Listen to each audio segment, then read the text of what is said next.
I'll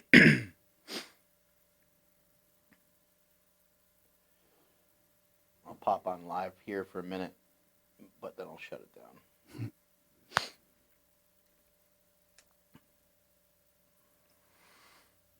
Ready to roll? We're rolling. Oh my God, we're live. Hey, everybody. Hey. Anyone that's jumping on this bitch early is going to get a little treat, and I'll mention that in just a second. But first things first, I'm Mark Bell. I'm your host. I'm joined today by my boy, Andrew Zaragoza. What'd it do? Did I say that right? Yeah, that's the first time you said it right. Oh. Maybe I put a little Latino heat in there. Yeah, did you have anything spicy today? I did, actually. Actually, last night I had some jalapenos. Oh, well, there you go. There. Yeah, and it wore off. Yeah, it wore off. Yeah, wore off pretty quick, didn't it? Yeah. Turned into a white boy pretty quick. Yeah, it'll be fine. Andrew and I have been doing this podcast for how long, Andrew? Since January, February, technically March 1st. There you go. Since March 1st. And it used to be called Mark Bell's Powercast. Used to do that with Jim McD. And I was also joined by another co-host named Silent Mike, who some of you guys are aware of. We ain't doing that anymore. We shifted gears. We're doing something different. And it's just Andrew and I. And we've been plowing through a lot of podcasts. We've had a lot of great guests. We've had a lot of awesome powerlifters, bodybuilders, CrossFitters, doctors, all kinds of people. People that are way smarter than us, right? Way smarter. Everyone comes in here talking about reading all the time. Well, lots of reading and... Why so much reading? So much research. Yeah. I don't know who has time for all that? People research all kinds of stuff. Yeah. I mean, we have very little time because of the podcast, but I would imagine everyone else podcasts and doesn't have time for research, but apparently nobody podcasts as much as we do. Well, Ron Penna, I think, is like the busiest person I know, kind of. But then he recites all kinds of books. Like, where does he find the time? Or Daniel Arrigo. Yeah. These guys are so smart, but then they read so much. Well, like Joey was saying, she was reading a book and she got through like a cup of coffee, and I was like, how many pages did you get through? She's like, I don't know, like 50 something. I was like, yeah, she's reading David Goggins' new book. It sounds amazing. But yeah, she gave us a recap of the entire thing. The whole thing, and I'm like, how long have you been reading this? Oh, just this morning. 50 pages. Like, dude. Would she go to some special reading school? That's what I'm saying. Like, it doesn't make sense to me. She has superpowers. That and people who can poop really fast. Yeah, like, I know. That's amazing. Like, I remember I used to work with a guy. It'd be like, like 4:55. And it's like, dude, we're about to clock out and leave. He's like, I got to go to the bathroom. I can't hold it. I'm like, you're not going to make it back. Like, you're going to get in trouble for clocking out late. Yeah, 5:03. And he'd be back at like 4:57. I'm like, oh, you didn't go? He's like, no, I did. It was really bad. I'm like, I can't trust you. Do you travel at the speed of light? Yeah. What's going on here? Either you didn't poop or you're a terrorist. Yeah. One of the two. It's got to be one or the other. Yeah. But yeah, we've been doing this podcast for a little bit, been having a lot of fun. We've had a lot of great guests, and we're going to continue to have a lot of great guests. A lot of times we just kick it like this and do this format. For today, anyone who's listening live, type in poop20, right? Yep. That's because of all the poop stories that we have on the show. Type in poop20 at markbellslingshot.com and get 20% off. The deal will expire sometime later on today. I'm not even going to tell you when, but it's going to expire. So while you're listening to this live, you should be shopping. That's the way we're going to try to work this thing.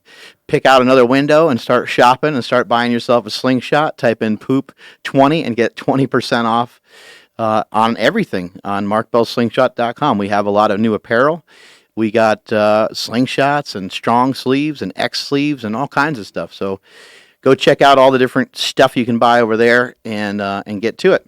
Yeah, and I know we have Black Friday and the traditional like sale days, but we almost never do any kind of sales. I know we do. It's just spatial for you guys. Yeah, because I mean the community that's like kind of behind the live streams has been it's been awesome. So this is kind of like our way of saying thank you guys for always checking in. Appreciate it. I see you guys commenting, but I see a poop emoji. Like it's amazing. Like, and this is our way of giving back to you guys and saying thank you. People love the poop stories. Also, we're also filming something else. Like, we're always doing things simultaneously here at Super Training Gym. We had an awesome workout this morning with Jimbo Cooper. I didn't even ask him why his name was Jimbo. I never even got to the bottom of that, but his name's Anthony something, right? Yeah. So, sorry, I was about to... Did you say why he's... No, well, because I'm like, I seen him, and then I seen on the screen Anthony Cooper. And I was like, who's Anthony Cooper? Because I see this other guy who's supposed to be Jimbo Cooper. And then so Joey was like, so did you just one day decide your name was going to be Jimbo? And he's like, yeah, in his soft little beautiful voice. Yeah. Yeah, I know. He doesn't speak a whole lot. He's pretty quiet, right? Yeah, no, he has a very soft, beautiful voice. Looks like I'm getting some pretty good questions coming in over here. I'm going to Oh, answer shit. some of these too. Okay. All right, so we're filming something else. We're filming for Operation Get Less FattereST, which is on my Facebook page. You're going to want to also check that out. I've taken you guys through Stop Being So Fat Diet, which is a diet that I came up with a few years ago. That's part of the Jacked and Tan book that you guys will see sometime in 2019. I know. I've been working on it. It's taken me a long time because I can't read. So if I can't read, how am I supposed to be able to write, right? So working on that, getting through that, and I taught you guys about this diet of stop being so damn fat.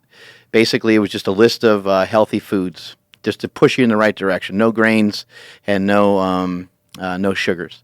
Then we moved into the vertical diet, which is a diet promoted by Stan Efferding, created by Stan Efferding, and has fantastic information on theverticaldiet.com. You can check out anything from Stan Efferding. Check out his Instagram. He always has information about the vertical diet. It's a great diet. I've utilized it many different times in my life, and I like it a lot. I've been using it before it ever had a name because Stan and I have been in communication for a long time. Many successful world record-holding powerlifters have used it. Some bodybuilders have used it as well, so it might be something that you want to check into because it really, with diet, it's about finding what's going to feel right for you. When you say what works for you, I'm not talking about metabolically, but I'm talking about psychologically. What's going to work for you psychologically? If I start getting in this conversation with you about fasting, and you never fasted before, and you feel like you're going to die every time you try to fast for more than 6 hours, well, any diet that utilizes fasting is probably not going to be great for you. Anytime you ever restrict carbs and you just have a pounding headache, then maybe that's not going to be a great diet for you. And on that same topic, the diet that we're moving into next is the war on carbs. And again, all this started out of, starting back a few weeks ago, I decided, you know what, people get fat during the holidays. They tend to fluff up. They tend to get too heavy. They tend to enjoy, grandma's cooking and their aunt's meatballs and everything else, right? So let's combat that. Let's counterbalance that. Let's set in action something that will not allow that to happen. And so here we are, Operation Get Less FattereST. And I was going to have it kind of go until about Thanksgiving, but now it will probably go on for quite a bit longer. We'll probably ride it all the way into Christmas, and who knows, maybe right into the new year. So what we're doing right now is the war on carbs. It's a no-carb diet. When is there a cheat meal? There's not one. When you read my book, The War on Carbs, there's not a planned cheat meal, and that's deliberate. It's because I want to see how long you can stick it out for. Now, this is not like a battle of attrition. You're not trying to make it 190 days without a carb or anything like that. There's still room for some trace carbohydrates. I advise people to eat vegetables. Even some fruit can be allowed here and there. But for the most part, you're staying away from all carbohydrates. You're increasing your fats. And protein-wise, I've never been a fan of like a true ketogenic diet, so this isn't even full keto. That's why it's called the war on carbs, because this is more about kicking carbs out of your life than it is about worrying about whether you're in ketosis or not. The benefits of being in ketosis really just kind of tells you that your fat ratios are very high and that your body's producing ketones. Ketones are basically a form of fractionated fat. It's sometimes referred to as the fourth macronutrient. So macronutrient-wise, we got 3 of them. We got carbohydrates, protein, and fats. And then the fourth one, which some people believe is the fourth macronutrient, would be ketones. And alcohol is actually somewhere, I don't know, falls somewhere in that. Alcohol yields some energy as well, so it falls into that category.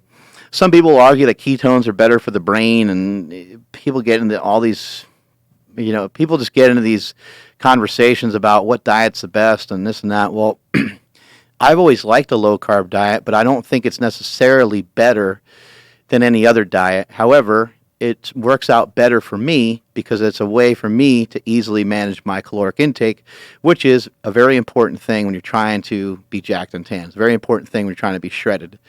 And so I've used the diet many times over to help me manipulate my calories. Let's not make a mistake about it. That's what we're doing.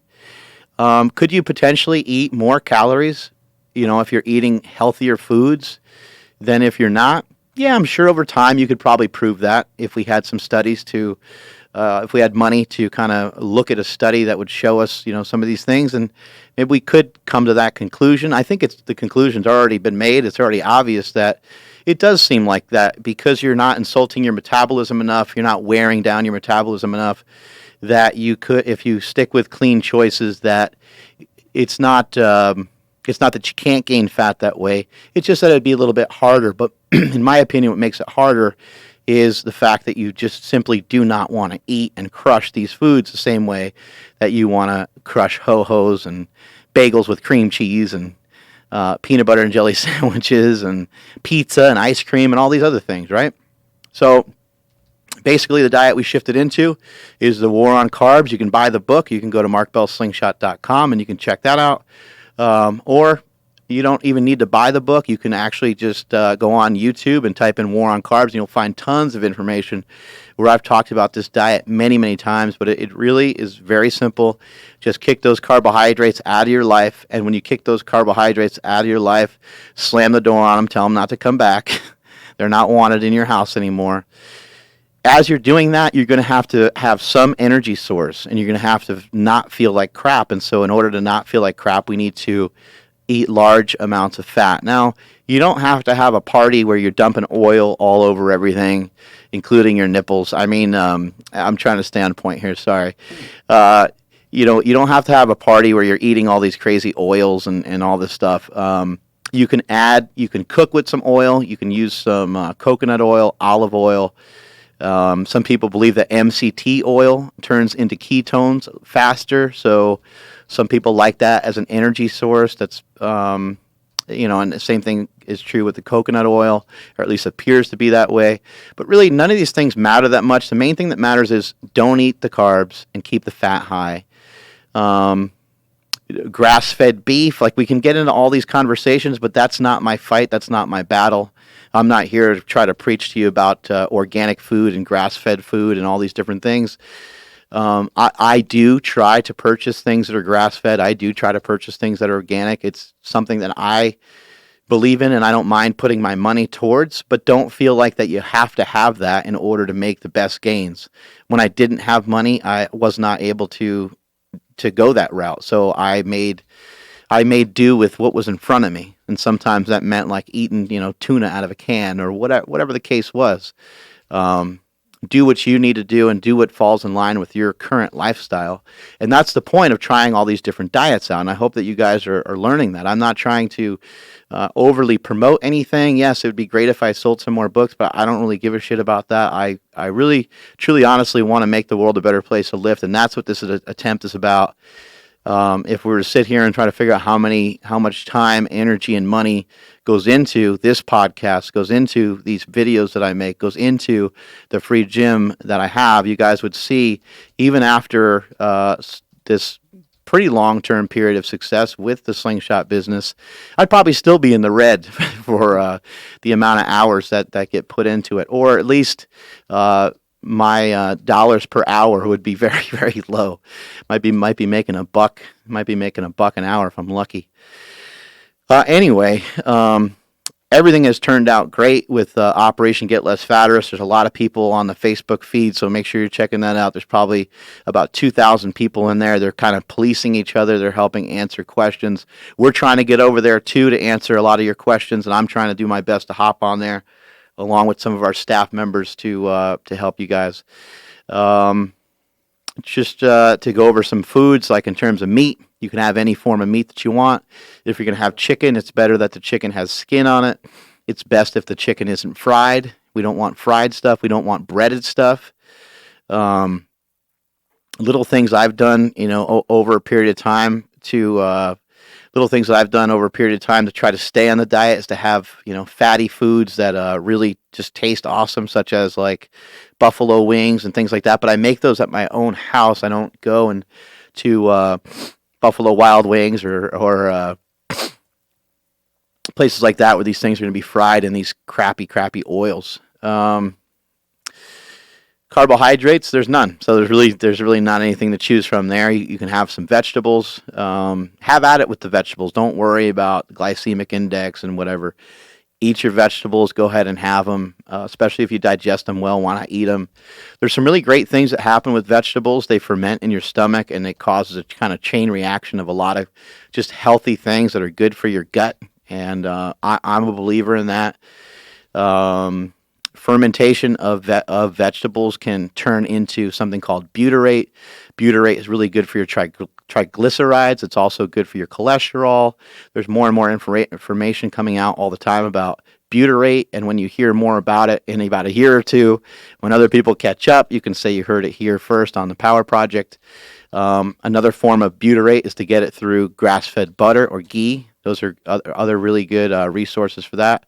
You can even supplement with it, which I've been experimenting with lately, but have no information for you yet because I only just started, so I don't have a lot of good info.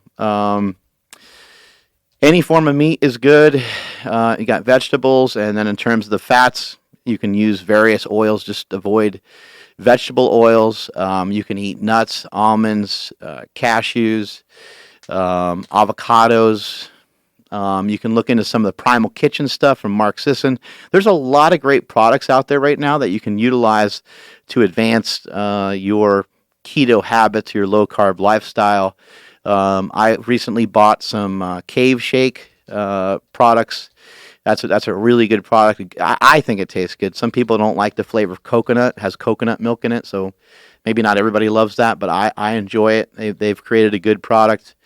I don't mind using some of these products because it helps me stay on the diet. So that's something to think about. There's other people that make keto cookies and these different things, and you don't want to make it a habit to eat those things all the time, but they can be part of your regimen or routine just if you're really having a hard time getting momentum and staying on the diet and all that kind of stuff. So that's that for the war on carbs. I'm going to move into another topic here today and spin and spit a little motivation to you guys. Just some things I've been thinking about, and I'm highly influenced and impacted by a lot of other things. I listen to a lot of YouTube videos.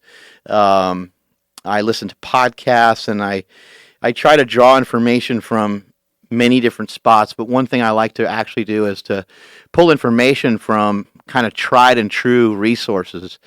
And when I say tried and true resources, I'm basically saying I like to listen to older people that have kind of been there before. So the people that I'm listening to, they're not 20 years old. They're not 25 years old. They're not 30 years old. They're not even my age. They're much older. A lot of the people I listen to, because you kind of almost need that grandpa figure, that grandma figure to kind of guide you through what's going on in today's world. Now, this seems crazy because you might think these people are out of touch, but the principles and ideas that a lot of these people have created have been around forever, and there's reasons on why these things have been around forever. Before I move on to some of that, I just wanted to say we have Dr. Bo Hightower coming in pretty soon. If you haven't seen what he's capable of doing, please go on YouTube and please check him out. The guy is a savage, does some really amazing stuff. Chiropractor, really high-level body worker, I guess you could call him. Works with a lot of high-level athletes and just high-level individuals, and has been helping people with their with shoulder injuries and what they thought was permanent loss of range of motion in these different in the shoulder or knee or in the hip, and he's just been on fire lately, and you'll see how many views this guy has. But really, really excited to have Bo Hightower. Sean Frankel. We are going to have Sean Frankel on the podcast. Also, YouTube him. You young bucks out there that think Larry Wheels is something, you young bucks out there that think some of the lifting that's going on right now is outrageous, you want to see some outrageous lifting, check out Sean Frankel. And I know that he did it in powerlifting gear, but I will never forget, I saw Sean Frankel in the warm-up room smash a 500-pound bench like it was an empty barbell. He just ate that thing for breakfast and chucked it up like it was nothing, and then proceeded to throw on a bench shirt and bench around 900 pounds in the meet. Guy's an absolute savage. And then we also have an awesome matchup that we're going to do. I guess stealing a page from Joe Rogan. We have Lane Norton, Dr. Lane Norton, going against another doctor. Have these doctors fight it out on the podcast. And we will also have Dr. Baker, Mr. Carnivore Pants. So we got flexible dieting versus carnivore. And it's going to be great because Dr. Baker, with as smart as he is, he's so passionate about the carnivore diet that he tends to make some very big claims. And I'm not even saying those claims aren't true. I'm just saying it's going to be interesting to hear Lane Norton dissect some of those claims. And it's going to be really cool to hear those two go back and forth. So here we go. Oh, my mom's on here. Hi, Mama. What's up? You know, I'm always going to be a sucker for my mom. I'm always going to be a mama's boy. And I know you guys have heard me talk a lot about my dad on here before. My mom has always been in the wings. My mom has always been in the background. But equally, my mom has always been there for every single thing I ever did. Professional wrestling, playing baseball as a kid, getting into track or getting into this or getting into that. My mom was always there for everything. We're watching this cool video of Sean Frankel back in the day, lifting for Big Iron Gym, blasting out those big squats. But my parents, and I always like to share this with everybody. My parents are my mom said, "Hi, Andrew." Hi, Rosemary. My parents are so influential on my life. It's hard to even put into words. But in communicating with Joey as she's going through this book, this David Goggins book, this guy was abused a lot as a child and went through a lot of crazy things in his household, and his household was not a fun place to grow up in. And I will never claim that I know what that means, but I do empathize with that. I'm not going to claim to really truly understand what it would be like to have my mom and dad hit me rather than give me a hug and kiss every time. I mean, we were hugged and kissed so much we would run away from my parents. I remember that rather than them beating the crap out of us or whatever. Anyway, so as I kind of progress into some of this stuff, keep in mind that maybe because I've said this in the past, I have been very, very rich before I ever became wealthy. And a lot of that has to do with my family, my upbringing, my cousins, my uncles, my mom, my dad, my brothers. I'm just fortunate. That's what happened. That's my life story. And maybe I started out ahead of some other people because they didn't start out with that. But there's some things that I believe to be true. And these are things that I kind of have come up with over the years, and some things I've been thinking about a little bit deeper as of late. And there are also some things that I gathered listening to some different people. You guys heard me talk many times about listening to Jim Rohn, and there's a lot of other resources where I pull these things from. So I don't want to make it seem like that I completely made all this up just out of my own head. Some of this has been influenced by other things. Just like you guys might be influenced by listening to a song, it might trigger you to think of something else, something nostalgic or something that may happen in the future. That's what my experiences are with my own personal development and trying to work on bettering myself all the time. If you're watching this on Instagram, that's not a bad spot to watch it. But if you want to hear it a lot more clear and you want to be able to hear Andrew making fun of me and stuff in between, then go check us out on powerproject.live on YouTube. And you can also check us out on my Facebook page. But if these two things are true, then why is it that there's so many people spinning their wheels? There's so many people not in the position that they want to be in. And I wouldn't bring this up if I heard people, if I heard that everybody was really happy and truly felt great about themselves and truly felt great about where they are in their lives. I'm only bringing this up. I think sometimes people have the wrong idea. They think that I'm trying to make people do stuff that they don't want to do. I might share a message about getting leaner or getting stronger, and somebody might be like, dude, I'm pretty happy with my fitness level. Well, maybe I'm not speaking to you. I'm talking about a lot of people that are frustrated. They're tired of being fat. They don't want to be fat anymore. They don't want to be weak anymore. They want to be significant. They want to be substantial. They want to mean something to somebody. They want to be worth something. They don't want to be, they're sick and tired of being worthless. I actually, probably on a weekly basis, I will write down in some form that I'm tired of being a loser. And that's actually like a saying from Rocky. I'm tired of being a loser. Like the scene in Rocky means so much to me at the end of Rocky 1 that I might end up on Thanksgiving Day, end up getting a divorce and going to see Creed 2. My wife doesn't want me to go see Creed 2, but I love Rocky so much I might just try to sneak out of the house and go see it. Just go on a 10-minute walk. Yeah, I think he said he went on, I don't know where he went. He said he went on a 10-minute walk. But, in Rocky 1, he's sitting on the bed and he's with Adrian. And it's my favorite scene in all of Rocky because Rocky is scared. He's scared about his future. He's scared about this fight with Creed. He did all this training. They showed all the montages. They showed everything. But as my professional wrestling coach said, eventually the bell has to ring. And what my professional wrestling coach meant by that was eventually you have to perform. Eventually it's go time. And I think a lot of people are scared of that.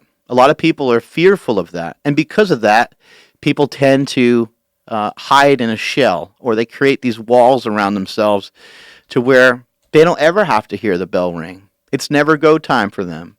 They don't have to worry about that. And the reason that I think that happens is because people get hurt so often. And I'm going to dive into some of this. So here we go. So if these things are true, if these following things are true, you've heard me say this a million times probably by now, and you're probably tired of it. I say that everyone possesses the ability to get better. Everyone possesses the ability to be better than they were yesterday. Even someone who's a paraplegic possesses the ability to be better than they were yesterday. Even somebody with mental limitations. I myself have been in that position. I, kind of grew up thinking I was dumb, even though mom and dad were always right there for me to assure me that I was only a little bit dumber than everybody else. No, my parents were always amazing with that, and they always assured me, "Look, you just learn differently. There's absolutely nothing wrong with you. You are a perfectly healthy person, and look at how good you are in the gym. Like, look at how good you are at lifting weights. Like, why don't you kind of focus in on some of the cool things that you're good at, rather than focus in on some of these things that you're just not great at. And it's not a big deal if you're not great at it, because no one is great at everything. Nobody's perfect. But if we all possess the ability to get better, and we all possess the ability to make progress, and to me, success is defined by progress, just having progress. And happiness is a separate thing from all that, so I don't want anybody to get any of that twisted, and we can get into that as well. But if these things are true, if the following things are true, then how come everyone's not a somebody? How come everybody's not able to get to where they want to get to? So here's some of my thoughts on some of this. So we know that it's true that everybody wants to be somebody, right? We also know that this is true, and this is my belief anyway. Winners are made, and they are not born. Winners are made. They're created. They are not born. Michael Jordan, LeBron James, Brett Favre, Peyton Manning. Go down the list.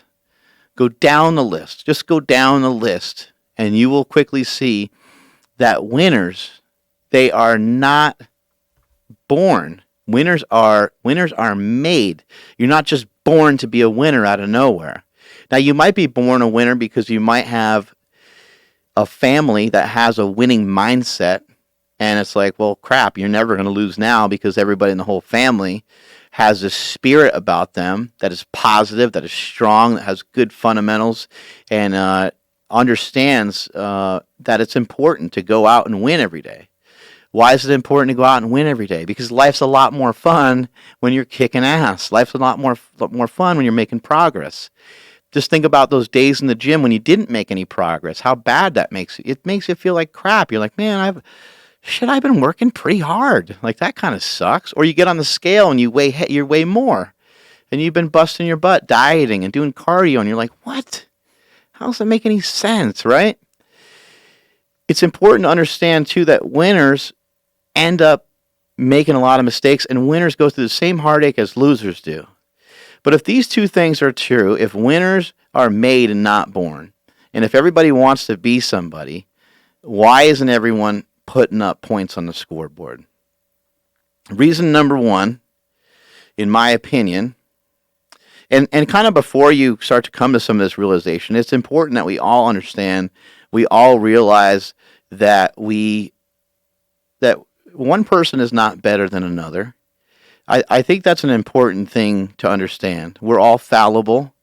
We are people that make a lot of mistakes. None of us is perfect, and beyond that, not only are none of us perfect, but we are all kind of equally worthless in some ways. And what I mean by that is, just by some of the decisions you can make, man, you could go from hero to zero in a second. To become a hero, to become somebody that people look up to, could take decades, but it can all flounder, it can all go away in a second, in a heartbeat. You make one bad choice, one bad decision. You treat somebody the wrong way. You cheat on your spouse. There's all kinds of scenarios. You get into a fight and bash someone's head in, or what? Right? There's all these things that all of a sudden, whoop, that guy's different than I thought. You steal something. I mean, these are a big deal. These are things that are a big deal. And everybody's been guilty of at least having their brain go down some of this road. It's because we're not perfect. So the reasons why I think that people aren't winning and why people are getting stuck, why you hear a lot of people say, oh man, I wish I could do that, or I wish I could be like him, or I wish I could be like her. Well, you could be. We know that you could be. The first thing is not to focus in on what other people are doing. But there's two reasons why you're not getting to where you want to get to.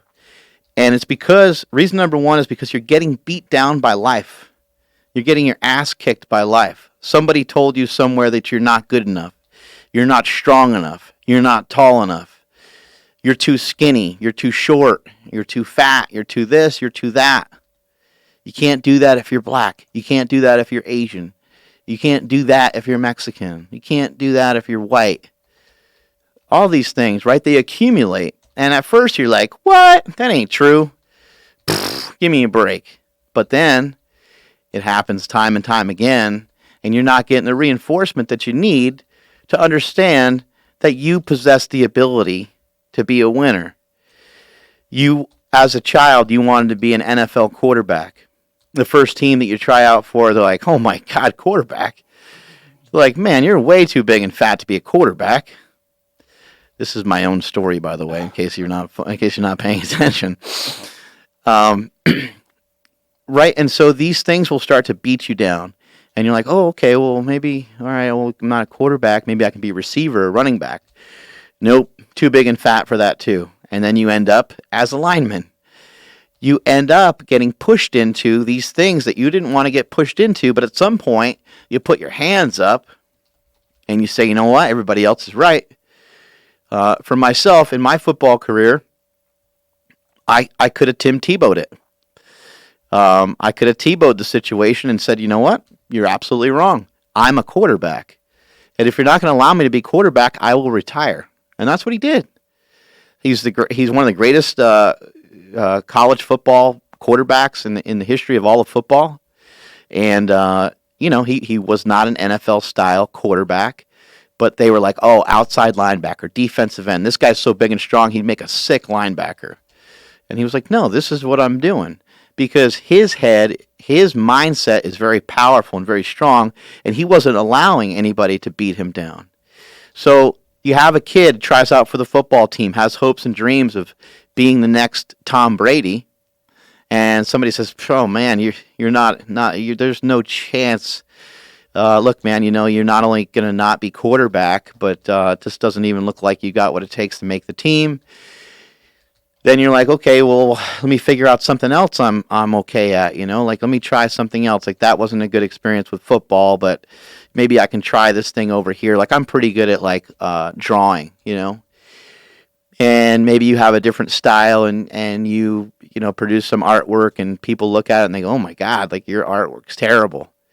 And maybe the first time you hear that, maybe that won't deter you from your task. But what if you hear it 5 times, 6 times? What if you, coming out of high school, you try to go to some art shows and you try to sell your pieces and people were like, wow, that's not like, they don't buy your stuff. They're not into it. You're posting it on Instagram. You're posting on social media. And no one's really agreeing that this thing that you thought was great that you created was worth anything. These people think it's worthless. And so therefore you place a lot of value into that and you think you're worthless. You think your idea is worthless. I've been there before with the slingshot. People told me it was worthless. I bought into it for a while. So the thing was shelved for a long time.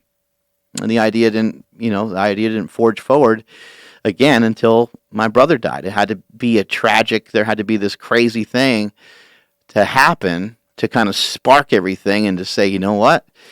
You better take on your brother's attitude of I don't give a flying F about what your thoughts are of me. I'm going to go to the beat of my own drum, and if you don't like it, I'm going to punch you in the face. That's the way my brother was. My brother fought. I'm trying to just make sure it's accurate. Yes, it's accurate. My brother fought every single person that he ever like truly knew. Me, my brother Chris, my dad, my mom. I mean, I'm talking mentally and physically. Like this guy, he would fight anybody at any time. And I think somewhere in him, sorry, Mom. I think somewhere in him, I think he loved it. I think he loved beating people's ass. But, I took on that kind of persona and said, you know what? Okay, he's gone. That sucks. That's tragic. And I hate it. I hate every second of it. It's really emotional for me and my family. But I'm going to take some of the cool characteristics that he had, and I'm going to utilize them to my advantage. And I'm also going to pay attention to some of the things that kind of got him in trouble and kind of torched him. And I'm not going to go down that path. So my brother was aggressive. He was strong. He liked to fight. He was going to always stand up for not only himself but his friends. And that's something that I could still be better at. I could still be better at standing up for myself. I could still be better at standing up for my friends. But that's something that I kind of almost was forced into when he passed on. But there's absolutely no reason for any of us to take shit from anybody. When you're trying to do something and you're trying to turn a corner, don't let other people beat you down. I know it's hard. I know it's tough. But maybe that coach that said that you're not good at throwing those passes, maybe he's wrong. Or maybe he's right. But what are you going to do? Cry about it? Why not practice more? Why not work on it more? You've heard the story of Michael Jordan was cut from his basketball team. Michael Jordan was not born a winner. LeBron James was not born a winner. These people have these extraordinary skill sets, and Michael Jordan is 6'6", and LeBron James is 6'8", and you might go, oh man, genetically, wow, they were just built to do it. Like, holy crap, right? Well, yeah, okay, you're right. That's a really good point. They are making do with what they got, and maybe the roll of the dice for them was a lot better roll of the dice than what most of us get, because they have a body, they have a frame that they can go out and kick the crap out of everybody, and it's going to be very difficult for anybody to hang with them. It's going to be difficult for anybody to keep up with them. But they're the ones staying in shape. They're the ones practicing. You hear the stories all the time about Kobe Bryant after the game. Everybody hated Kobe Bryant's career, except for some of the Lakers fans that loved the Lakers. People pretty much hated him. But you couldn't deny how good he was. He'd stay after every game and work on threes and work on free throws and all this he was crazy. He was crazy. He was nuts. He was nuts about it. He was crazy about being the best, and he wasn't going to let people's people's view of him knock him down. The other thing that I think that ends up slowing people down is that they make not even slow people down, but just really deter people from getting to where they want to be. And it's this idea of, or not even idea, it's just bad decisions, bad choices. And there's so many bad choices that you can make, it's almost overwhelming. You can make so many bad decisions each and every day that throw you out of loop, that throw you off of what you're doing. But you have control over so many of these things. You have control over what time you go to bed. You have control over what time you wake up. You basically already at least halfway know what your schedule looks like almost all the time. But meanwhile, here you are late to everything all the time. Meanwhile, here you are unprepared for the day. You left the house quick and you didn't bring a jacket, and you know that the work that you're doing is outside. It's like, how is that even possible? How is something like that possible?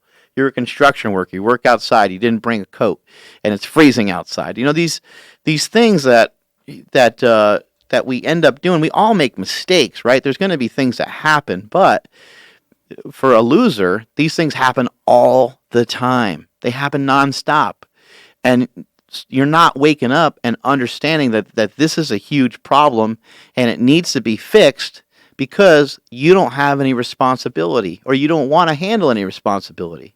And a lot of that falls back to the other thing that I said, is that you tried a couple things. You tried some stuff at some point and you got hammered for it. You got smashed for it. You got pounded for it. And nobody was there to help you pick up the pieces. And so you have a bad relationship with trying to be successful. You have a bad relationship with trying much of anything. And so you stay in your own corner. You stay in your own lane. You cower in the corner, and you don't fight back, because last time you tried to fight back, it got you burned. So I think a lot of people will make these crappy decisions, and after they have gotten so beat down from society and so beat down from all these different things, they just try to figure out, okay, well, shit, I'm not that good at that. I'm not that good at that. How do I get, let me try to figure out how to get some friends. So I'm not good at baseball, so I don't have baseball friends. I'm not good at football, so I ain't got football friends. I'm not good at lifting weights, so I ain't got any friends from the gym.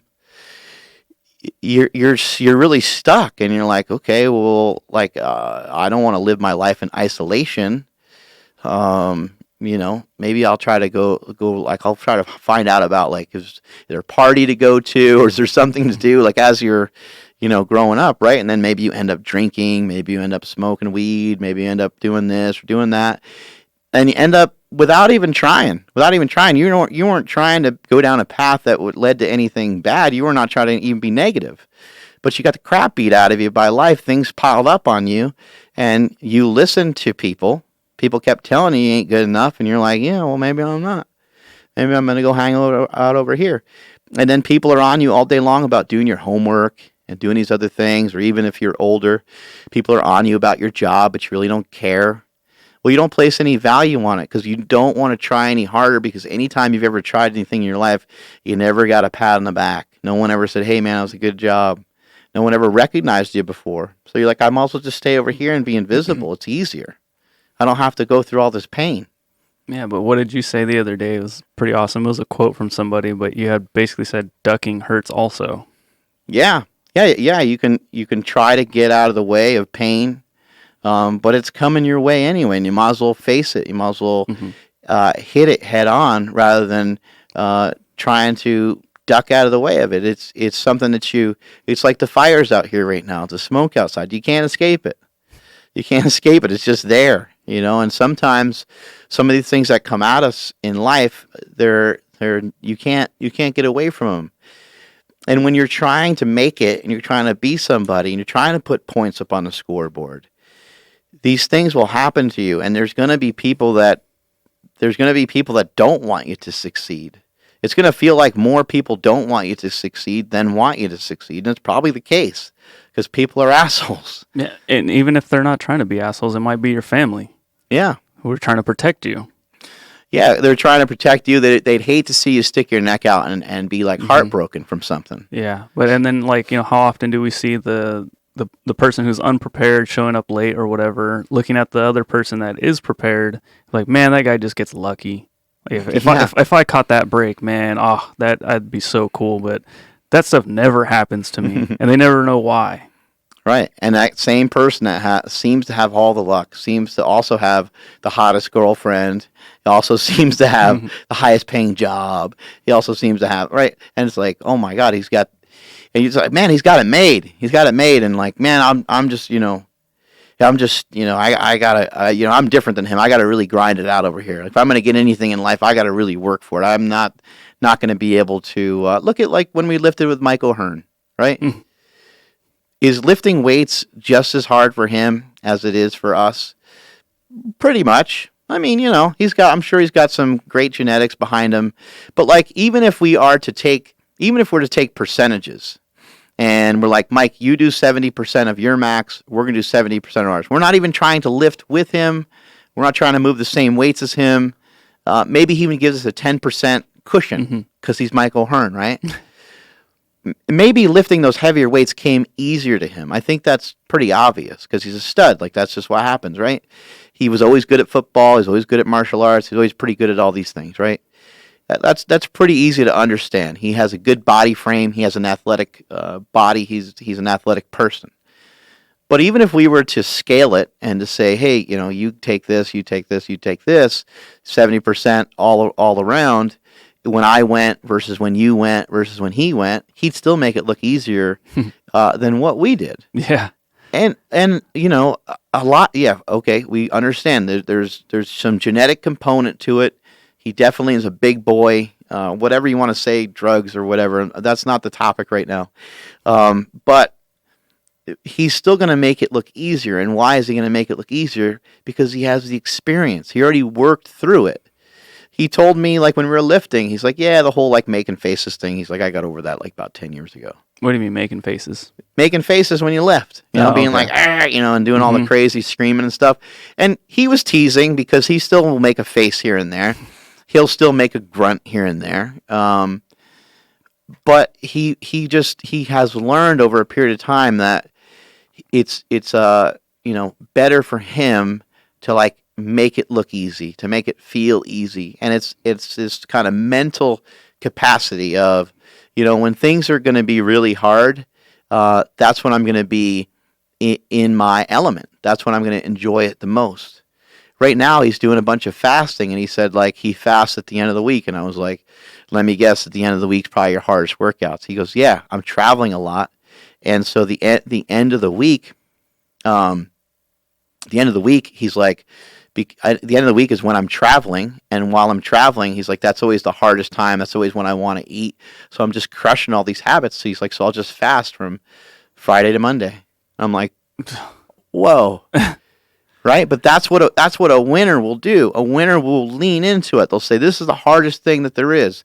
Think about yourself. Think about yourself right now. Think about the things that you do, the mistakes that you make. What time of day do you make them? Because it's probably around the same time every day. Probably around 8:30 at night when the day has kicked the crap out of you. You're stressed out from work. Somebody at work was an asshole to you. It's got you all stirred up. You went to someone higher up than them. They didn't care. Your boss doesn't care. It doesn't look like you're going to get a Christmas bonus. All this stuff is just weighing on you and eating you alive. And your wife's like, hey, I made some cake. And you, boom, both arms are down. Mm-hmm. That cake comes in and knocks your ass out and deters you from every goal that you already talked about to yourself. You had it all set up. You were going to not eat any carbs until Thanksgiving. You had it all planned out. And then the second that something snuck in there at the right time, you got smashed by it. And instead of that, you can say, you know what? This is just a rule for me. I ain't eating nothing past 7 o'clock. Because at 8 o'clock or 8:30 every night, 9 o'clock, I always eat ice cream. I always eat a candy bar. I always am craving something. So, all right, well, 7 o'clock is when I'm going to shut it down, and I'm going to go to bed at 8:30. And that's going to be my new snack, sleep. Great. My new snack will be a pillow. How do we market that, though? Sounds delicious, doesn't it? Like a big old marshmallow. What you were saying about O'Hearn and lifting a certain weight, like even if we scaled it down for someone like me or whatever, it it would be silly for me to be like, Mike, you're just lucky Right. that you lifted the exact same weight, basically. Yeah. Like, it just doesn't make any sense when you put it in like a simple term as just lifting. Yeah, he's prepared for Yeah. it. He's prepared for it, and it's you're right. Actually, you're making a really good point because in lifting, it's very clear and it's very obvious. Right. And it's like, well, shit, Mike is huge, and obviously, like that took a long time to develop all that. So, in a lifting perspective, you really wouldn't say you're lucky. Right. You really don't really hear that in lifting ever, because everybody kind of already knows and everyone can see. But in other things, in life, somebody's got a nice car. Man, that guy's so lucky. Look at that guy. Look at that girl. Man, they're so lucky. How did they do that? Like, what is that going on? It's an interesting thing. It's so clear when you're talking about lifting that this is a huge accumulation. Now, sometimes people with their money, yeah, sometimes they're born into it, right? Born into it or otherwise, we all got to figure out how to make a living, and we all have to figure out. I don't think we all have to figure it out, but I think that we all would like to figure out how to have more financial freedom. How to, I'll tell you, like, where I'm at in my life, and this took a long time to get here, but like just walking through the mall and being like, I could go into any store right now and buy anything that I want. I can go into any store that I want and I could buy anything that I want. You're like, holy shit, that's cool. Like, if I just walk out of the house and I just have my wallet, then I can go do almost any, like within reason, There's some people that are way past, right? There's some people that can literally do anything that they want. But I'm going to tell you right now, and people hate talking about money, but that is an amazing feeling. That feels so good. Maybe for you or maybe for the next person, it might start at a smaller thing, like when you go out to dinner. My wife and I talk about this all the time. Recently, as a team, we went to Ella. I have no idea what that even cost. I never even looked at it. But I mean, that's insane to think that I never even looked at it, because when we used to go out to eat and we would go with some friends or something, we'd be like, man, we better check our better check our account. Like, I don't know if that card's gonna get rejected or whatever, Not a woe is me, but we had to do that last night. We went to Costco to try to get more keto-ish food, because that's what I keep telling Stephanie. I'm like, I'm not going full on keto. I'm just going keto-ish. I'm kind of getting close. Yeah. And I was like, how are we doing on money? She's like, I don't know. I'm like, can we check? Yeah. And sure enough, we had to, like, it was an emergency transfer of funds. Right. But even so beyond that, like, I remember having to go to In-N-Out as I'm waiting in line, checking this bank account. Oh, shit. Check the other bank account. Like, nope. Like, well, we're buying In-N-Out on a credit card because I'm in the drive-thru, and I'm not going to say no. I thought about being like, oh, I forgot my wallet, because little secret, right. In-N-Out will let you still get the food when you say, I forgot my wallet. Oh. Be like, I promise. Cheat code. I promise I'll come back. Oh. And they'll be like, okay, cool. But I thought about doing that, never did it. So I've charged In-N-Out and other like groceries on my credit card before, just due to like, oh shit, bad situation. Yeah, I mean it's crazy to think like we go out and if we were with friends or something, or even just ourselves. I mean, it didn't really matter where it was, but I mean that'll happen for you. That'll happen for the listeners of this show, where that'll keep getting scaled up. And it should happen, and you deserve for it to happen. But you have to work for it, and you can't be a pussy. You got to be strong. You got to be tough. You got to be able to add value. You got to be able to add value to other people's lives. You got to be able to add value in the business that you're in. One very easy way is just to always be excited, just to always be happy, just to always seem pumped up, just to not be negative, just to not be a jerk. That's not super easy to do, but it doesn't really require a skill. Not asking you to like read a bunch of crap, not asking you to go through a bunch of crap, but all you got to do is with Andrew does like photography, right? and he takes great pictures. We're very fortunate. He takes awesome pictures, and he's worked very hard to get into that position. But even if his pictures improved, if he was a dick all the time, I'd be like, man, like, everyone seems to get along, but like, what's the deal with him? Like, what's his thing? Like, I don't understand. Like, he's always kind of rude to everybody, and like, that's just doesn't seem like it's working. Mm-hmm. You're right. So it's like that could be a one thing that could really be a slam dunk for you, is just to be, when you're trying to always figure out a way, how do I increase, my value? How do I provide more value? How can I be better? How can I deliver a better product? That's what I'm thinking of with the products that we create here. How do I create a better product? How do I give people, how do I provide more value for people? How do I make things awesome? How do I make things better? And if you sit down and think about that for yourself, what does that look like? And if you're only working all the time, you actually really won't be able to think about that. So you have to, there's got to be a spot, there's got to be a slot for you where you take a few hours every month, Maybe it's only 30 minutes here, 30 minutes there. I like to go to a coffee shop. You don't have to go to a coffee shop, but I like to kind of be somewhat, like, I guess, isolated, but, out where there's some noise and some other things going on. You got to sit down. You got to really think about these things. How am I going to get better? How am I going to improve my position? I love to do this when I'm driving. Like, it drives me nuts to be in a lane that has four cars, when there's a lane right next to it that's got 3. Unless I'm drifting off, like I'm going pole position style, and I'm creeping on everybody, and I'm zigzagging through traffic, which they've done studies, and it shows that you don't even get anywhere faster. Right. But I can't. I'm not an ass rider. I won't get right up on people's tailgate and stuff, right on their bumper. But because I just don't think that's safe, so I don't drive that way. But I will shift lanes all the time to try to advance myself. I'm like, how do I get ahead? How do I get further ahead? I want to make that next light. I want to get through. I want to get to the next thing that I'm doing. Pole position. Mm-hmm. That's a classic. Old school video game. Yeah. Yeah, arcade game. Mm-hmm. But it's important for people to understand that, the one thing to truly embrace is that you as a person are very flawed. You make a lot of mistakes.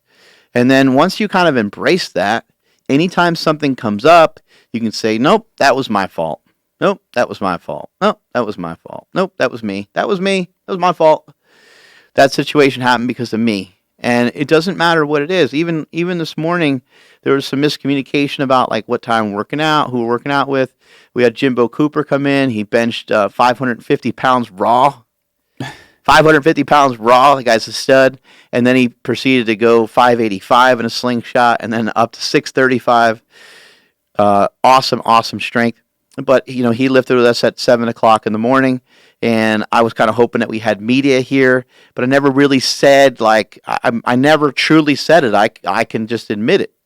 And then also, too, even if I did say it, I tend to forget things sometimes, and I'm aware of that. That's what I just mentioned that. Realize that you're a fallible person. You're going to make mistakes. You're going to screw things up. So rather than, like, yelling at everybody about it, first of all, I understand the fact that there's a possibility that I forgot about it. Number 2 is, I know for a fact that I didn't communicate very well about it. I almost didn't realize the weight of it until he was here, because I didn't know him before I saw him lift this weekend. And then I didn't really think about it until last night, and I was going to text everybody. Then I was like, everybody knows. I think it's on the calendar. I think it's all good. I think there'll be someone there. And it worked out fine. Emilio was able to film. Andrew got some really good photos and stuff. But it could have been a lot better. Why could it have been a lot better? It could have been a lot better if I communicated better. If I told everybody, if I said, hey, you know what? This guy's an animal. We need to make sure we get video of him. He'll probably be in here around 7 o'clock. Let's make sure we get video. Let's make sure we get photos. Andrew, can you do the photos? Chris, can you do the filming? Boom, done, right? Smokey, can you put it on the board, make sure that we get this done, and make sure we get the shots that we want? Over with. And it's actually really simple to do that. And that doesn't require any real skill either. But I think a lot of times somebody that's losing, somebody that's falling behind, somebody that is not making their payments on their car, somebody that's not paying their taxes, somebody that's just, we all know that person who's just, you're just like, would you please just fix shit and just start moving forward, like it'd be great, but you're always sliding backwards instead. Can you just start to kind of creep forward? There's that person that we all know that's kind of in that position, and you're hoping that they start creeping forward. But winners fail all the time too. It's not just people that lose. Winners suffer too. Winners go through tough times. Michael Jordan has been through a lot of heartache. Just because he wins, just because he used to win at basketball all the time doesn't mean that other things in his life aren't hard. It also doesn't mean that he didn't fail a million times in basketball. It doesn't mean as many times as we saw him cry in like rejoicing a victory and holding up a trophy, he probably cried thousands of times more than that from losing. He's probably gone through a lot of crap to try to overcome certain things to be as strong as he was in the first place. So if pain is coming your way anyway, if things are going to hurt no matter what you do, you can feint and you can juke and you can jive and you can duck and you can do all these things, but pain is still coming your way. Why not have some action towards how you're going to figure out how to make things better? Because there's going to be a lot of shit that happens, and some things are completely out of your control, but there's also a ton of things that are in your control that you could take care of and you could handle very easily. But the problem always starts with the person that you see in the mirror. And there's a saying that's been around for a long time. They say 10% of life is what happens to you, and 90% of it is your attitude towards it. 90% of it. 90% of it. So 10% of the things that happen in life, which I would just assume are like the actions of other people and death, right? It's like, what else is there?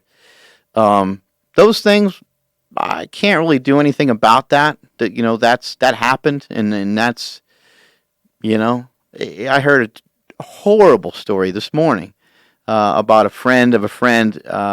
They're pregnant and they have cancer, and the odds of them making it through the pregnancy is low, and the child has to be cared for. And it's like, oh my God, like, what in the world, right? But so that's about as brutal as it gets. I want to just cry thinking about it. And I don't even know this person directly. What a horrifying thing to have happen, right?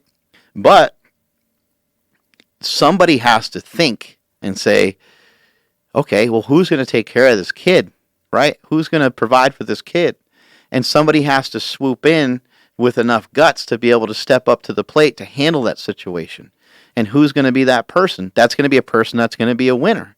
That's going to be somebody that's going to be tough enough to handle the situations. They've been through things in their life to where they have proven that they can handle stuff and that they don't fall behind on stuff. Because how the hell else would anybody else be able to step up to anything like that?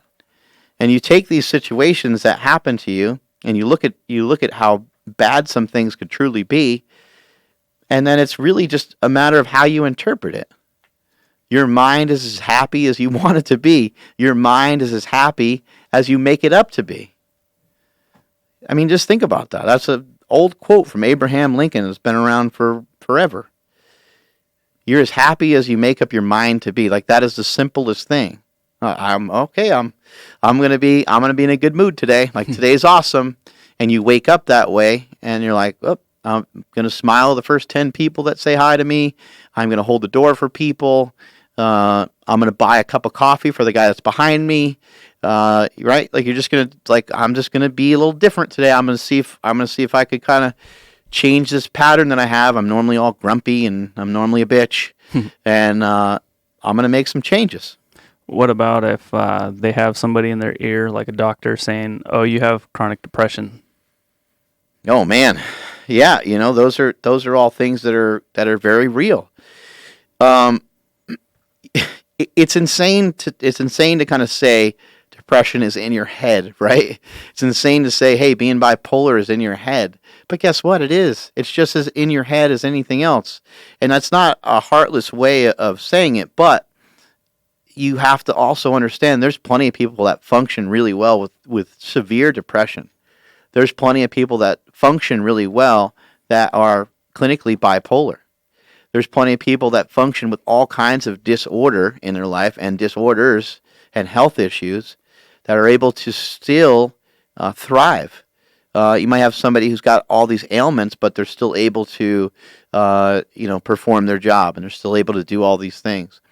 Somebody who has depression, that is something that if you feel like you do have chronic depression and that you do suffer from that, you most likely are going to have to try to see somebody for that or start to communicate with people around you about it, because how could you get to try to just pull yourself out of the slump without an education on it? Probably would be very difficult. Even if you went to somebody and said, hey, you know what? There's millions of other people that are like you. You might go, oh, shit, well, that's a breath of fresh air. Okay. There's millions of other people that are like me. Okay. I thought I was losing my mind. I thought I was losing my way. And so I think that, trying to figure out ways of getting help, and then also what are some things that you can control that might be positive for you? I always think back to like, what's some stuff that you used to like to do? Did you used to like to play basketball? Because maybe you should go shoot some hoops. Did you used to like to play video games? Maybe you should play some video games. Like what's something that you used to really, truly love to do? Ride your bike, go for a hike, any of these things. If you used to love to do it, the odds of you still enjoying it quite a bit is probably pretty high. Yeah, do all the stuff that you did as a kid. Yeah, try to, honestly. Because that was when you weren't listening to anybody telling you anything anyways, right? You had amazing hopes and dreams as a kid. You were going to be the richest guy in the block. You were gonna have the coolest car. You were gonna have the coolest stuff. You were gonna be a football player, a basketball player. If you're just tuning in, if you're catching us live, you can go to markbellslingshot.com, type in poop 20, and you'll get 20% off of every single thing on the website at markbellslingshot.com. We got slingshots, we got hip circles. We have a lot of awesome apparel. We've been working on that really hard. We have knee sleeves, elbow sleeves, wrist wraps, basically anything that you need to mummify to get through a workout. We got belts. Anything you need to mummify to get through a workout, we have all that stuff. So you're not dying when you're doing your workouts. Yeah. Our boy, I think his name's Brandon. He just said that he got a hip circle using our promo code today. So he took advantage. Oh, he's smart. Yeah, I'm pretty sure his name's Brandon. You know what? We don't talk about the products a ton on this show, but I wanted to. We've been talking about it a lot in here recently about the sports sleeve. So we make a lot of different types of sleeves. We make the strong sleeves, which everybody knows. Those are very strong, very durable sleeves that actually assist you through the lift a little bit. They actually give you a little bit of pop at the bottom of your lift. We make them for the elbows. We make them for the knees. And they give you a little boost with your lift. But they're very tight. And they can sometimes take a little bit of time to get them on. We also have slingshot knee sleeves. The slingshot knee sleeves are 7 millimeters, so are the strong sleeves. And they're just kind of a step back from the strong sleeves. In addition to that, we also make the sports sleeves, which is an elbow sleeve and knee sleeve that we've created that is thinner, a lot easier to get on and off. And a lot of the guys and girls in the gym are really enjoying them because of how simple they are to get on and off, for one. And also, they don't assist you at all.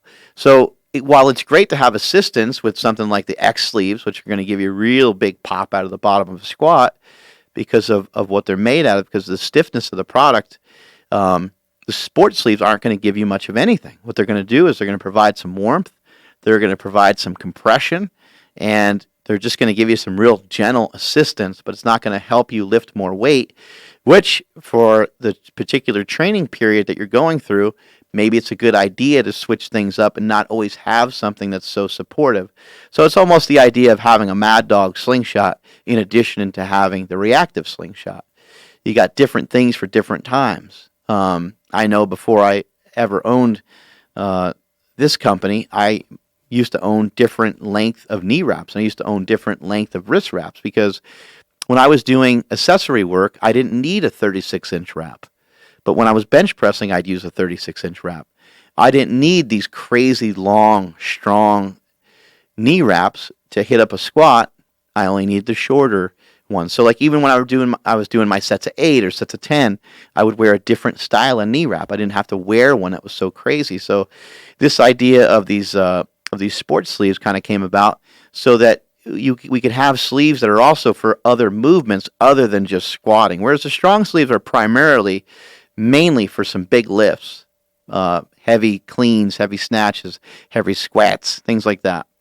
And so, again, if you go to the website, type in poop20, markbellslingshot.com, 20% off everything on the website. And I got to get my mom some sport knee sleeves. She just came out of nowhere and texted me. She's like, "Oh, I joined a gym and it's been awesome." I'm like, that's amazing. That's great. I'm like, way to go, Ma.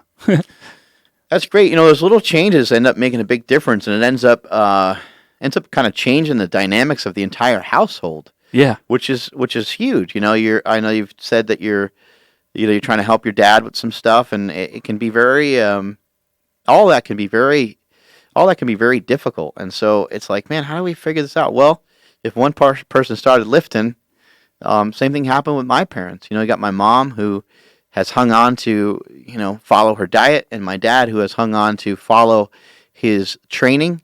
Now my dad is doing both. He's dieting and training, and he's losing weight, and he's feeling great. My mom has not turned the corner quite enough yet. She's still in a lot of pain, so we're still working on that. But it won't be long. It won't be long before we get her moving. It won't be long before we get her walking around and doing some of the things that she loves to do. And so, yeah, it can really change the dynamics of what's going on in the household. When was the last time you wore knee wraps? I don't think I've ever seen you wear them. Yeah, I don't really wear knee wraps anymore. It's been a while. Somebody said, yeah, it's been like probably a year or so. Somebody, except for testing them. Somebody said this podcast has been nothing but life-changing for me. Hey. That's from Dave Stanley. Thanks, Dave. Yeah, we get that a lot, and we should probably shout you guys out more. I appreciate that so much. We're just trying. We're working hard. We're doing the best we can. I try to come up with concepts. Andrew tries to come up with concepts. We're working hard to get guests here. A lot of podcasts aren't going to pay anything to get a guest anywhere, but we try to help the guests out with travel if we can, and then we also try to help them, with hotel. A lot of people just understand the value of being on the Power Project as well, so that works out really well.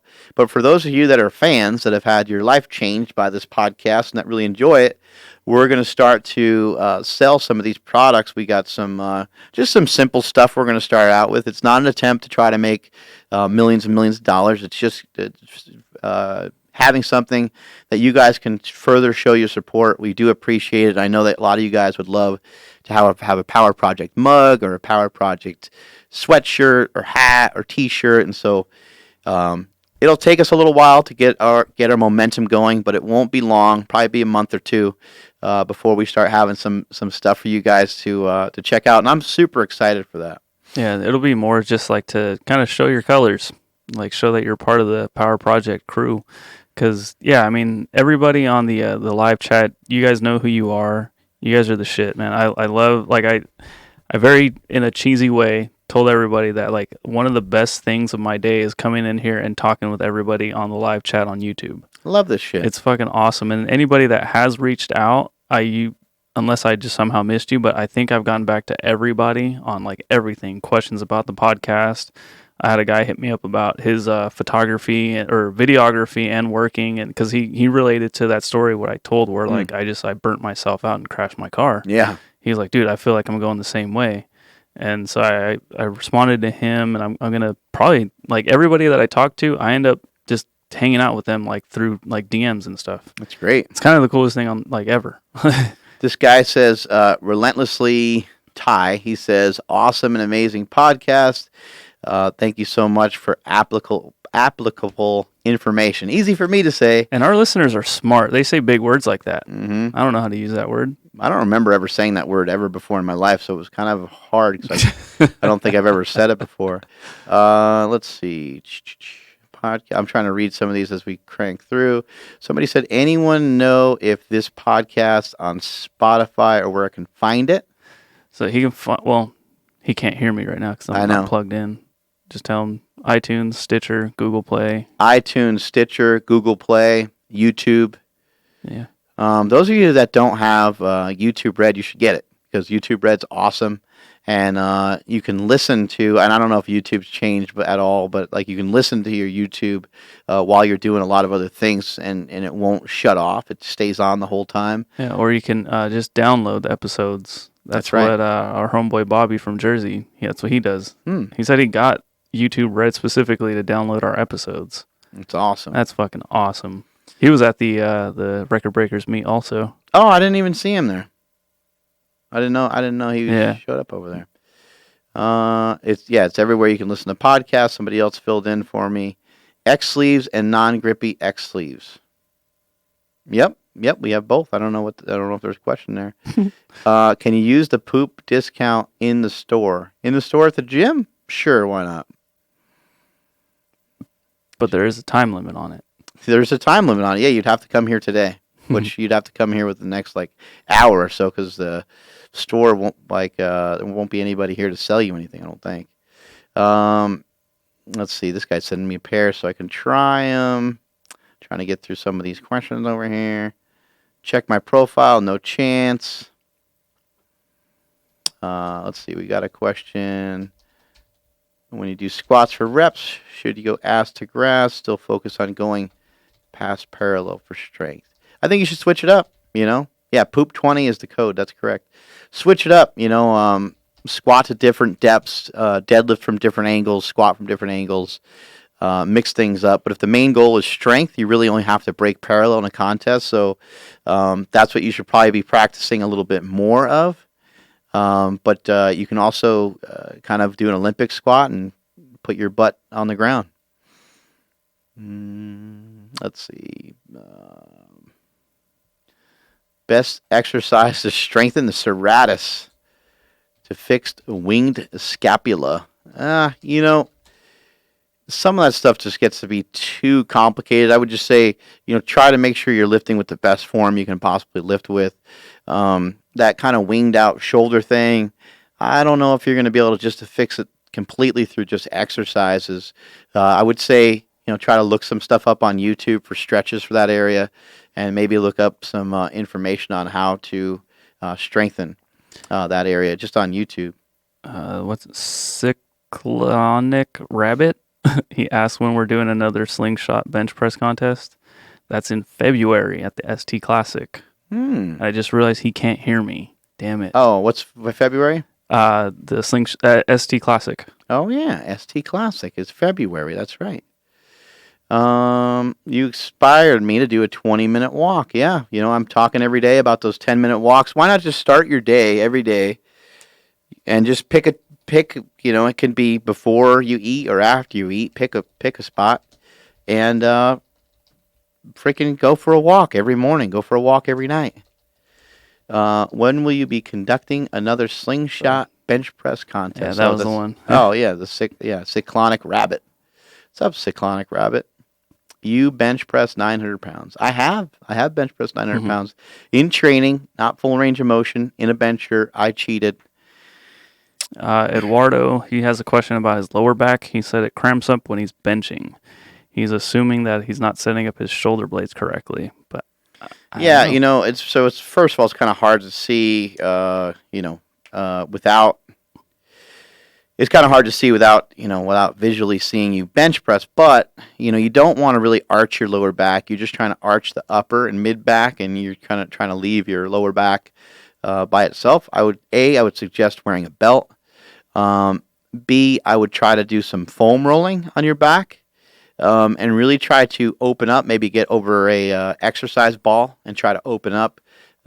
Your hips and your stomach mainly, but you have to really get into opening up your hip flexors, which you could do a couch stretch for that, and that should help open you up and should help you keep from being so tied down to how tight your hips are that your back cramps up. In my opinion, that's where a lot of that starts.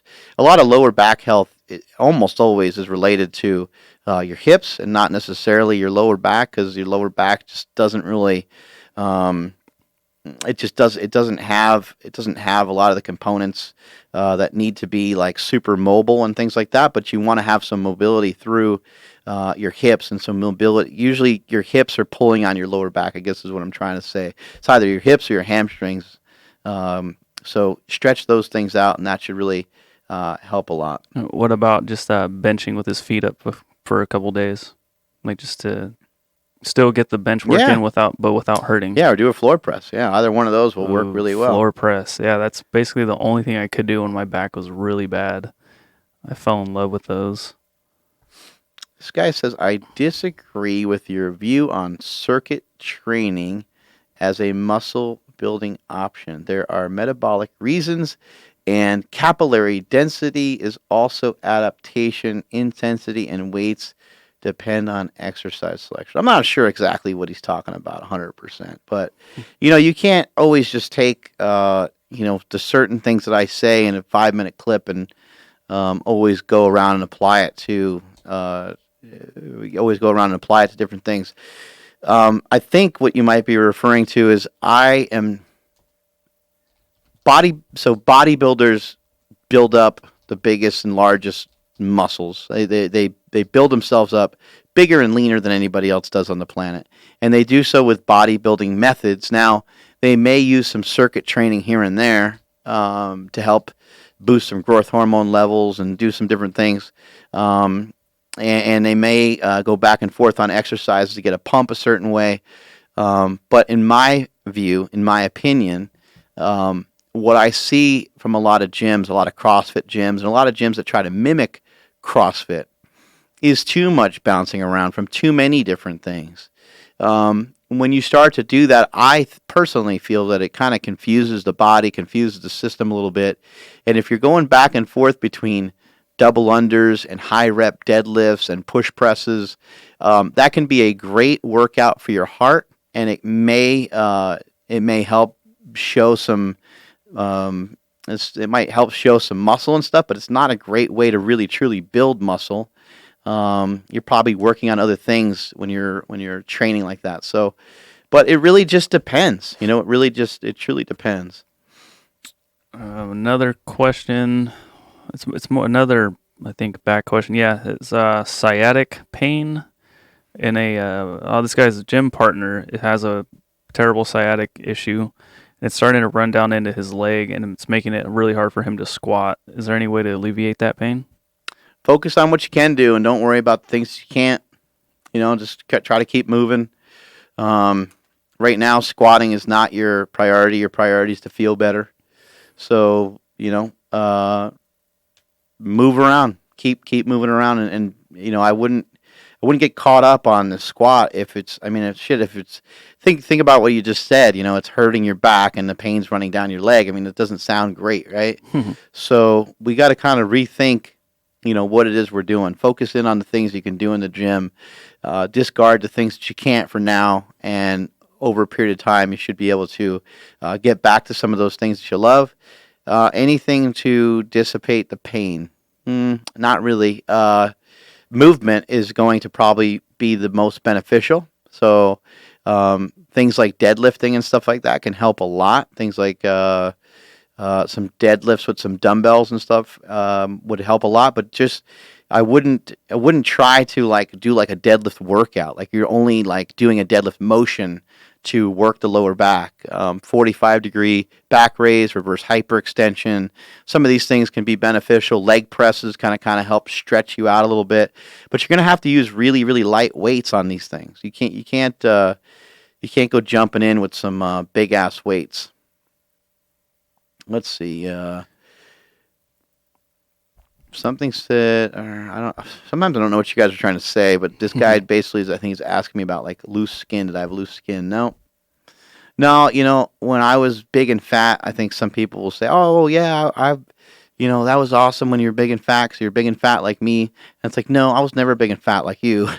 I was a different fatness. I just had a fat face. Um, yeah, there's some, I had a little bit of a stomach and things like that, but it wasn't like, I didn't have a big distended stomach. I didn't have a huge stomach. I never, like my stomach never really protruded out over like my belt line. I never had like a gut. I had a big, like, kind of just like manly looking belly, I guess you'd say. But I was never really like, I was never sloppy fat. I was like a kind of a more of a solid fat. Probably looked a little bit like Marcus does, Filipino Thunder. And so when I lost weight, there was really nowhere for me to have like saggy skin.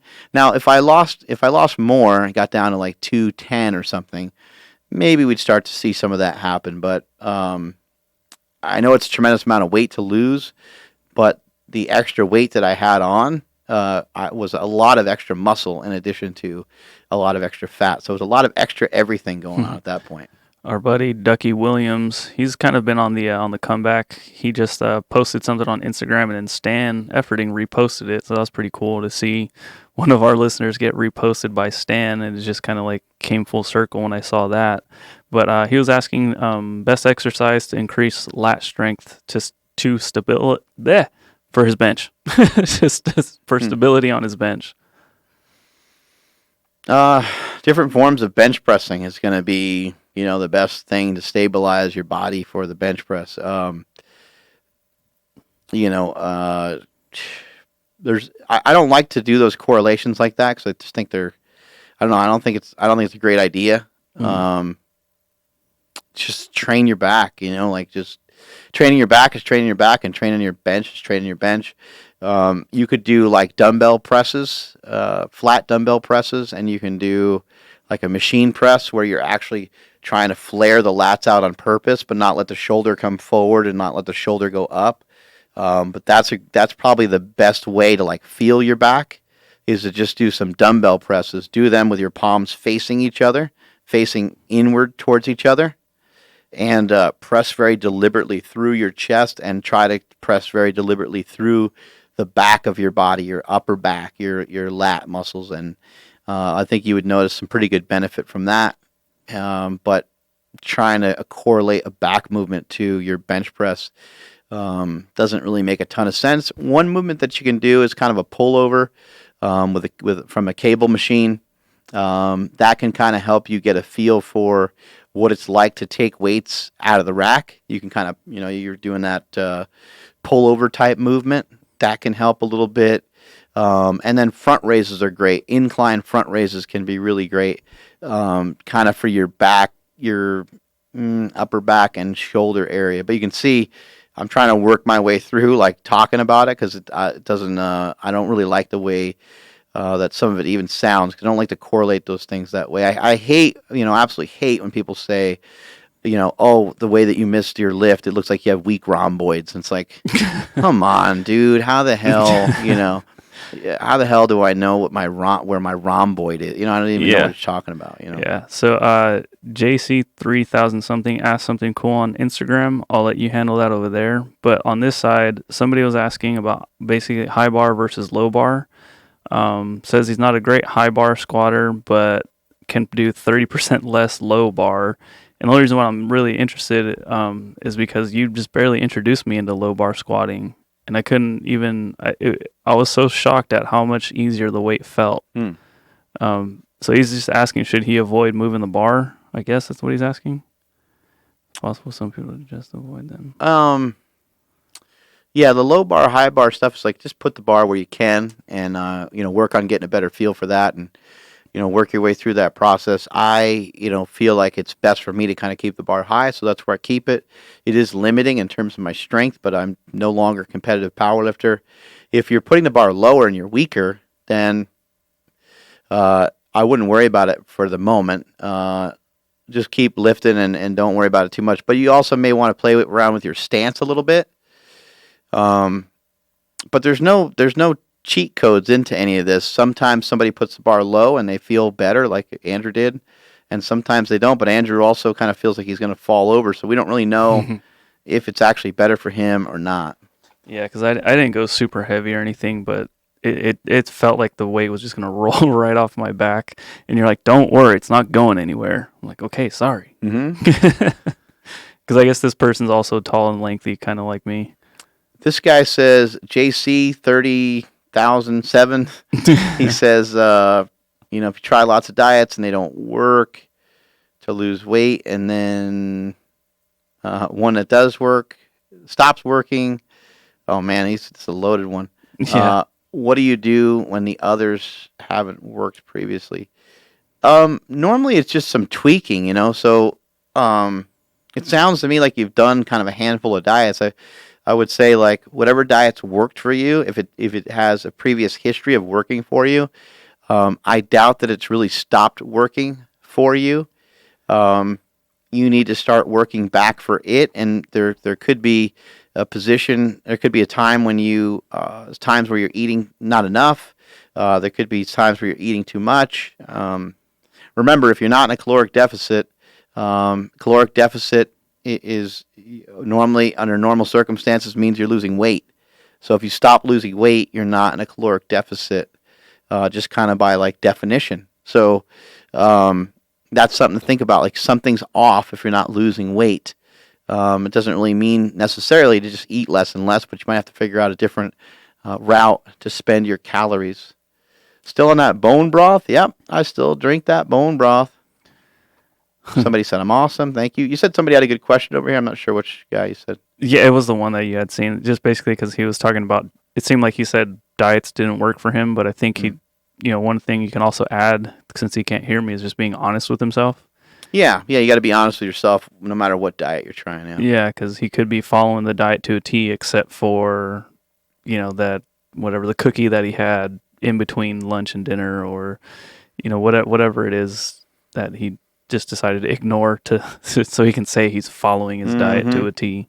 To kind of wrap things up for today, where we started with all this for the day, and again, I just like to, since Andrew and I have kind of started doing this, I guess we're going to be coming up to our year anniversary in March. You said March, right? Yeah, January, February. Yeah, somewhere in February, either late February or early March, or maybe early February. Crazy. It's crazy because it seems like we've been doing this for so long, but and I have done a lot of podcasts before, but the podcast name used to be Mark Bell's Powercast. It's now Mark Bell's Power Project. And Andrew and I have been doing this. It's probably really going to start to be almost daily. Like, we're just going to do them as many times as we can. And we hope you like the format. And if there's different things you want to see, just let us know. But those of you that are not aware of my history, I have been a powerlifter since I was 12 years old. I broke some world records over the years. I squatted 1,080. I bench pressed 854 pounds and deadlifted 766 pounds. That was in multiply powerlifting, back when that was the only thing on the scene. I then have since kind of moved on to do some other things. I also, before I retired from powerlifting, I bench pressed 578 pounds raw in competition at 275, and I also bench pressed 545 in the 242-pound weight class.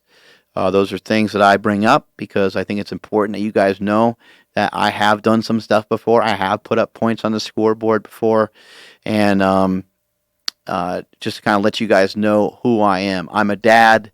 I have two children. My son Jake, who's 14, my daughter Quinn, who's 11, and my beautiful wife Andy. We live in Davis, California, and have a wonderful home there. And I love the area. It's a beautiful area, and I'm just happy to come in here and do this every day. And the stuff that I'm trying to share with you guys is only to try to help. That's the only mission behind any of it.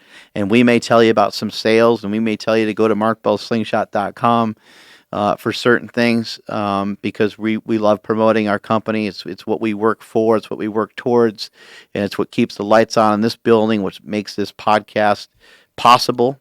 and which makes the gym here in West Sacramento, California, free.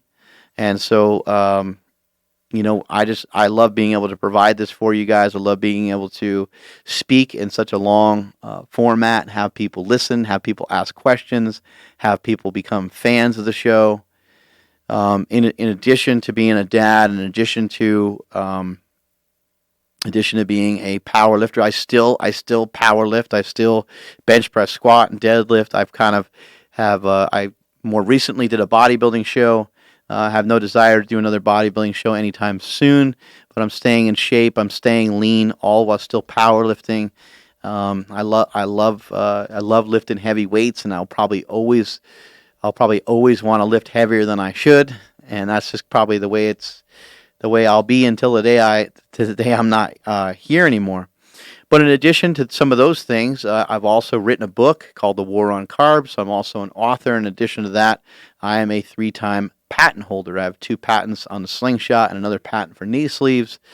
So I am, in my opinion, more so than anything else, I'm an inventor. That's one of the things that I have always been drawn to. I've always been drawn to creation. I've always been drawn into making things. And I love the challenge of business, and I love owning Slingshot as a business. And there's some other things we're about to get into coming up really soon, which I'm really excited about. But the main thing, my main source of income is through the sale of Slingshots and other products that help and assist and guide you through your lifting, because lifting is painful. Lifting has a high barrier of entry into it. And a lot of times it's just not fun because you're in pain. And so I've created elbow sleeves and knee sleeves and slingshots. The slingshot is a supportive upper body device for bench press, push-ups, and dips. It helps alleviate pain in your shoulders and in your elbows and in your pecs. If you ever tore a shoulder muscle, if you ever tore a rotator cuff, if you ever torn your tricep or hurt your elbow or torn your pec, the slingshot is designed specifically for you by somebody that has torn his pec many times over. So I love the challenge of business, and I love trying to make this company more profitable, trying to make this company more valuable to the fans, to the customers, to the people that are out there. And we will not rest until we continue to make better products for you guys, products that work really well on the platform, products that stand up to the training, products that can handle the abuse. And we are going to continue to work towards making the world a better place to lift in every possible way that we can. Thank you guys so much for listening. If you like what you're hearing, if you like listening to this podcast, if what we shared today about being a winner and about how you can make and create yourself into a winner and how you have to stop listening to the bullshit people will tell you. If you like some of what we shared today, please leave us a comment on iTunes. Please share this with other people. That's the price of admission, is to share this with other people. That's the price of admission, is to share this with other people. I said it twice to make a point. I want you guys to share this. Don't keep it a secret. Don't keep it as your secret weapon. Don't keep it in your back pocket. Tell other people about it, and tell other people that it's important that they come listen, because they can really strongly improve their life. They can make some great advances. And again, all I'm trying to do is help people. I'm sharing a message that comes from my heart, from my brain, and it's a message that's delivered out to you guys simply just to help. I'm not an expert in anything necessarily. I just have been around. I'm 42 years old. I've been around. I've been around a lot of training. I've been around a lot of happiness. I've been around a lot of success, but I've also been around a lot of downtimes. I've been around a lot of death, and I've been around a lot of shitty situations. So I can share all that with you guys here on Mark Bell's Power Project. Thank you guys for listening. Strength is never weakness. Weakness never strength. Catch you guys later.